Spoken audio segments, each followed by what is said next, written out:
Have you ever wondered what the apocalypse is going to be like?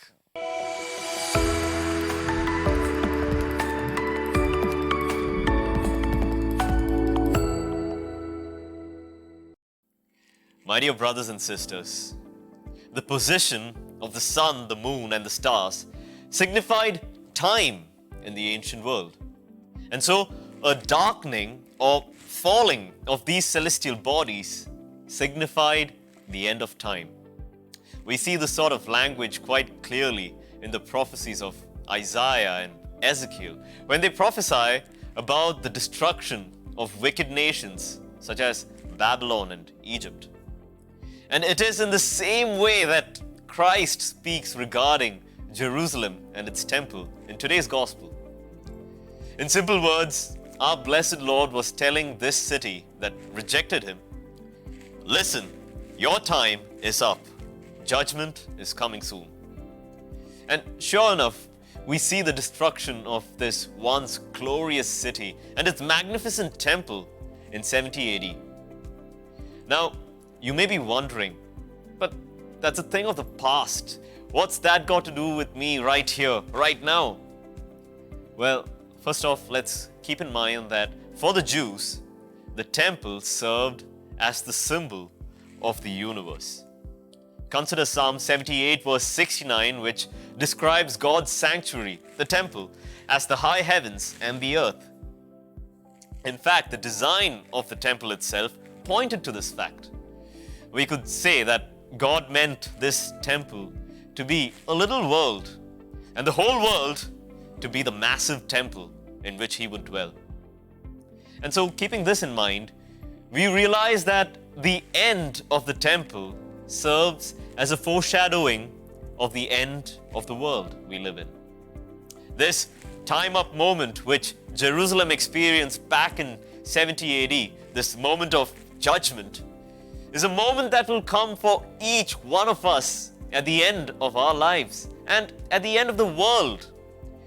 And history shows us that this can prove disastrous for those who fall into immoral ways and reject the Messiah whom God sent for their salvation.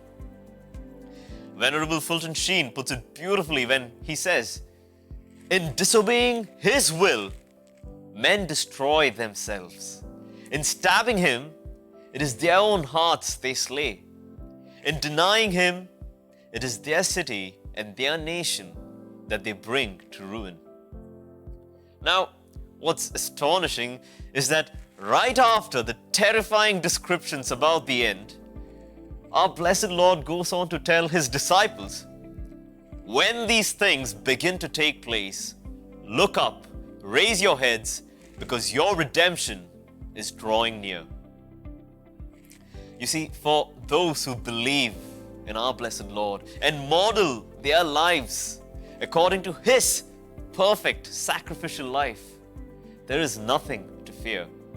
And so we draw near the very end of this liturgical year. The Holy Mother Church reminds us of our Christian responsibility in these extremely challenging times.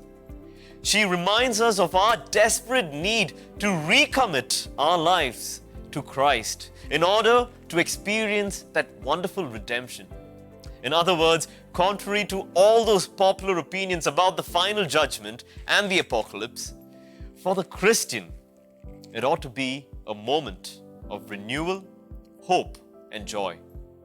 In fact, it's interesting to note that the book of Revelation does not end with disasters and destructions, but rather with the heavenly banquet and the apocalypse, which, by the way, means unveiling, the joyful unveiling of the bride of Christ. And that, my dear brothers and sisters, is our redemption, our entry into that eternal marriage feast of the Lamb. Amen.